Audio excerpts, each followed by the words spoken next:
Alza Variant X, variant yang paling bawah.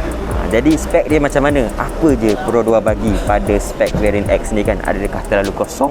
Di Pro 2 Popular Prestige ni, kita nak tengok satu-satu. Tengok bahagian depan dulu, dia punya lampu utama dia, walaupun Variant X dia dah dapat sekali dengan lampu LED. Cuma dia tak ada fungsi Adaptive Driving Beam. Dia ada fungsi Auto High Beam sajalah.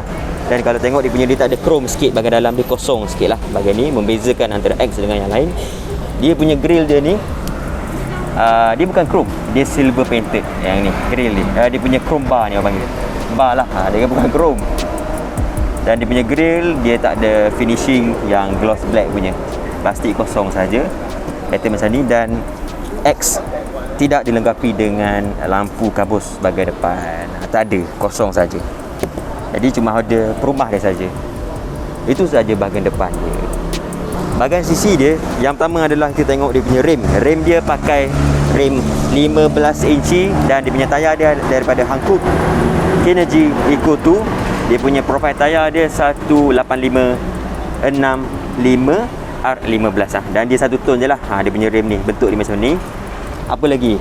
Pada cermin sisi dia, kita tahu Pro 2 daripada model dulu lagi, daripada Myvi, dia dah pakai dah lampu signal LED, bukan mentor biasa.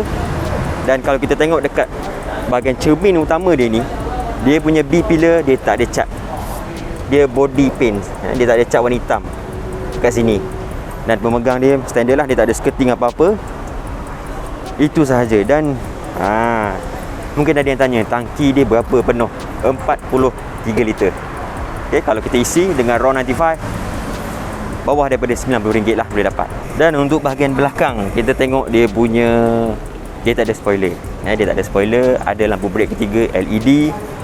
Lampu dia ni sama macam pada pada V ke AV ke ataupun H, tapi dia punya lampu brake dia, kalau anda perasan, kat sini saja. Jadi kalau nanti jumpa atas highway ke mana-mana, dia tak ada lampu kat sini. Ini adalah Variant X lah, kecuali kalau dia upgrade. Tapi lampu signal dia, lampu undur belakang dia masih LED memang moden lah. Satu benda lagi adalah dia punya ni, kita nak buka pintu boot belakang ni, dia dah ada button tau, electronic button kat sini, release. Tekan je, bukan yang jenis manual ke apa, tekan button, boleh buka macam biasa lah. Ruang boot belakang dari 137 liter, bila kita jatuhkan seat dapat 498 liter. Cukup besar tu. Bila kita masuk bahagian dalam, dia punya ruang kokpit dia memang serba kosong, warna hitam, dan semuanya adalah hard plastik. Tapi praktikal sebenarnya plastik ni. Kalau tumpah apa-apa senang kita nak lap kan. Okay, dia punya steering dia yang jenis urethane, bukan leather. Tak ada apa-apa switch dekat sini, tapi masih lagi boleh kita laras atas bawah.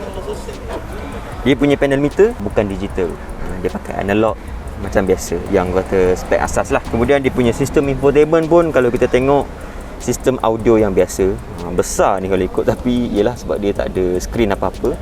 Kawalan radio biasa, ada satu slot USB dekat sini. Dan pergi bahagian bawah, dia punya kata panel untuk penyaman udara ni, dia dah tak ada yang jenis scroll butang ke apa, tombol ke apa.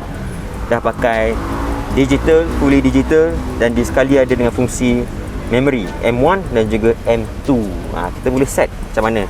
Pagi kita nak suruh macam ni, petang kita nak suruh macam tu. Kemudian pada Variant X pun datang sekali dengan push start button ya. Ini adalah pada Variant X. Kat bahagian bawah dia, dia tak adalah USB ke apa kat sini. Tak ada, kosong. Yang ini pattern, kalau untuk X dia ada ruang kosong kat sini. Dia pun semua, dan dia punya central lock kat sini, unlock dan juga lock. Satu soket 12 volt, dan ada perehat tangan dekat sini. Ada lubang lagi, ada ruang lagi. Cuma dia bukan yang jenis soft padded lah, dia hard plastik.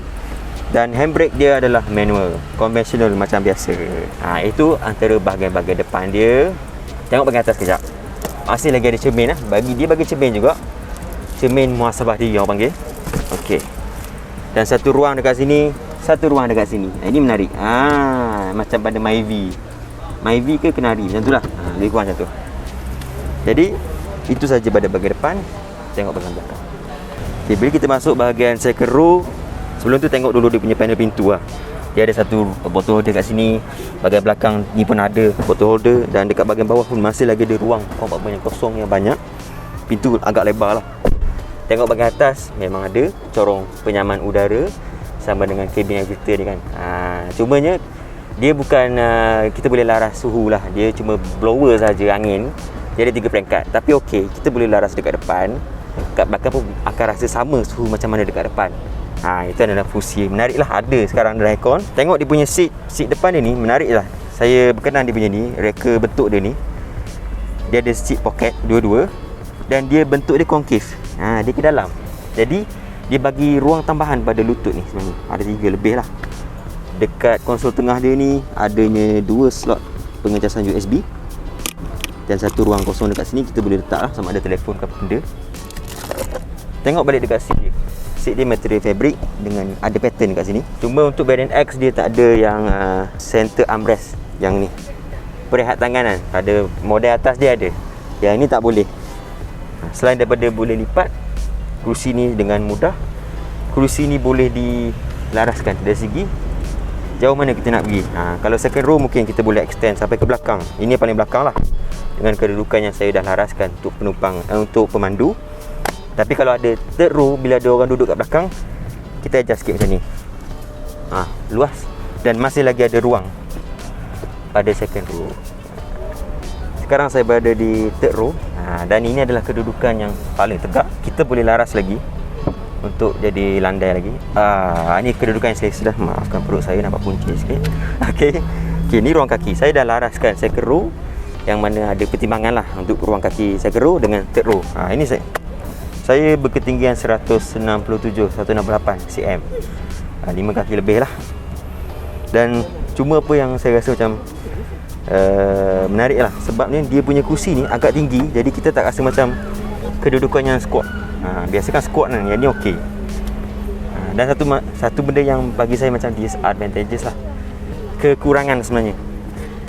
Dia ada ni, dia punya ni seat belt untuk yang bahagian tengah kan, orang duduk tengah ni. Tapi yang jadi masalah sikit adalah dia berbonjol. Bonjolan ni macam mengganggu sikit untuk visibility pada penumpang yang duduk kat sini. Kemudian dia ada poket kat sini, ada ruang kosong dekat sini. Cuma dia tak ada apa-apa USB port ke soket ke, tak ada. Kosong saja, ruang kosong saja. Itulah. Okey, untuk sistem mechanical dia ni, dia menggunakan enjin 1.5 liter dual VVTi. Dia tak ada pakai turbo macam Ativa. Ativa 1.0 turbo. Yang ni naturally aspirated 4 silinder. Kami dengan adanya sistem eco idle yang mana dia boleh menghasilkan 104 horsepower pada 6000 rpm dan juga 138 Nm torque pada 4200 rpm. Kalau tanya transmisi, dia pakai DCVT. Lebih kurang sama lah pada Ativa. Okey, dan semasa diuji, dia boleh dapat dia punya penggunaan bahan api tu maksimum sehingga 22 km per liter. Setiap 1 liter dia boleh jalan 22 km. Itu maksimum lah. Tapi bila ujian, bila dah pakai nanti slightly akan berbeza lah. Mungkin bawah 20 macam tu. Tengok pada cara kita guna macam mana kan. Cara kita tekan pedal, main pedal tu macam mana. Okey. Dan itulah. Cuma mungkin ada yang terfikir, 1.5 liter boleh jalan tak ni? Boleh naik bukit tak kan? Itu belum diuji lagi. Tapi yang pasti Pro 2 dia dah uji dari segi, dia dah tala baliklah enjin ni untuk kemampuan sebuah MPV. Yang mana kita tahu bahawa MPV akan bawa ramai penumpang. Nanti kita uji pada enjin ni. Okey. Untuk segi keselamatan dia, variant X dan semua variant sebenarnya standard, dia datang dengan 6 beg udara. Dan macam biasalah ABS, EBD, traction control tu semua memang ada. Cuma apa yang macam highlightnya adalah pada variant X ni, dia datang sekali dengan ASA. Ada 4 fungsi tu kan. Semua ada. Pre-collision warning, pre-collision braking, tu semua ada. Basic 4 benda tu. Dan sekali dengan driving assist. Driving assist pun ada. Antara fungsi dia adalah lane departure warning dan juga lane departure prevention. Itu ciri-ciri keselamatan yang ada pada variant X.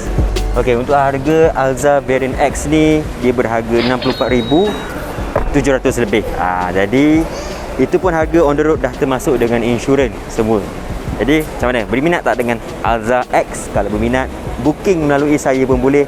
Nombor WhatsApp saya bagi dekat bawah tu, WhatsApp je. Itu saja, saya Taqib Muhaimin. Terima kasih.